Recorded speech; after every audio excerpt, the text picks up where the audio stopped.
all around, all over social media, all over YouTube, ang iPhone 15 Pro Max, no? Ito po ay nagkakahalaga po, kung hindi po ako nagkakamali, ng libo-libo. Ayoko na lang pong banggitin po rito, pero libo-libo po ang halaga, no? Ito po ay talaga po namang napakaganda pong telepono. Gusto ko pong magkaroon in Jesus time, magamit natin sa ating vlog. So sa ngayon, masaya naman ako dito sa ating happy po ako.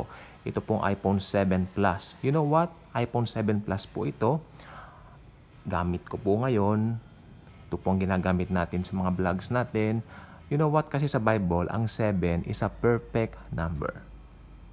Hindi bali na. Napag-iwanan na po ito. Kasi 15 na po, 7 Plus pa lang po tayo na iPhone. Pero ayos lang po yun. Dahil ang 7 po ay perfect number sa Bible. Okay? So, na-realize ko lang po kanina.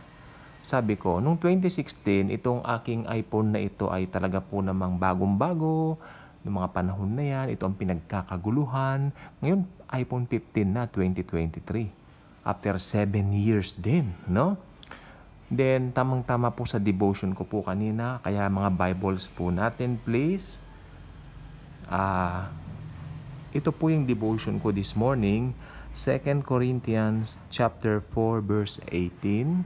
2 Corinthians chapter 4 verse 18. So, we fix our eyes not on what is seen, but on what is unseen. Since what is seen is temporary. I love that. But what is unseen is eternal. Sabi po ng Bible, temporary lang po yung mga bagay na nakikita ng ating mga mata ngayon. Totoo po yan. Amen? Pero yung mga bagay na hindi natin nakikita, ito po yung mga eternal matters. Salvation, di ba? To be with Jesus forever, yan po ay forever and ever. While, maganda naman po itong mga bagong mga iPhone 15, mga bagong kotse. Maganda po yan kasi regalo po ng Panginoon yan. Pero ang tignan po natin dito, lahat ng mga bagay na yan dilipas po. Okay, iPhone 15 ngayon, 2023. 7 years from now, 2030, may iba na naman pong bago na lalabas na cellphone. Maybe iPhone o maybe meron pong isang bagong company na uusbong Samsung. Amen? Hindi po natin alam kung ano po, pero ganyan po talaga, pabago-bago. So, nire-remind tayo ng Bible. Hindi po tayo inuutosan ng Bible. Nire-remind. We are being reminded na huwag titingin sa mga bagay na lumilipas. Dahil ito nga po mga bagay na lumilipas na ito ay talaga po namang temporary lang. Bagkus, ilagay natin at ituon natin ang ating mga puso at isipan doon sa mga bagay na hindi lumilipas. I mean, maging spiritual lagi tayo. Mahalaga po, lagi tayo nagbabasa ng Bible. Alam natin, naoobserbahan natin yung mundo. Baka nga po anytime na mag-rapture na. Hindi ko lang po alam, I'm not sure, pero parang yung third temple ginagawa na po. Napanaginip ko po yan. Naalala niyo yung vlogs ko dati? I think mga ilang months ago na po yon.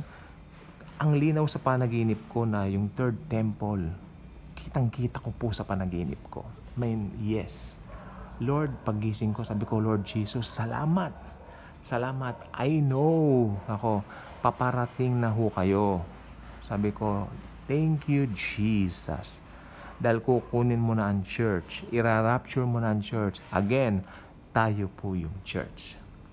Tayo ang church. Not the building. Not the place. Not the organization. Okay? Not the institution. Tayo po. So, again, reminded lang po tayo ng Panginoon uli. Ni-remind niya tayo. We're being reminded right now. Tumingin tayo sa mga bagay na eternal.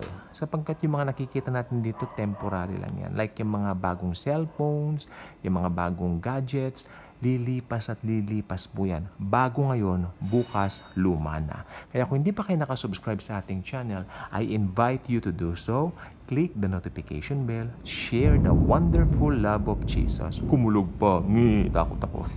Joke lang po. Share the wonderful love of Jesus. Nabulol na tuloy ako. Share the wonderful love in Jesus. and His grace towards mankind. Thank you. And as always and forever, Jesus truly loves us all.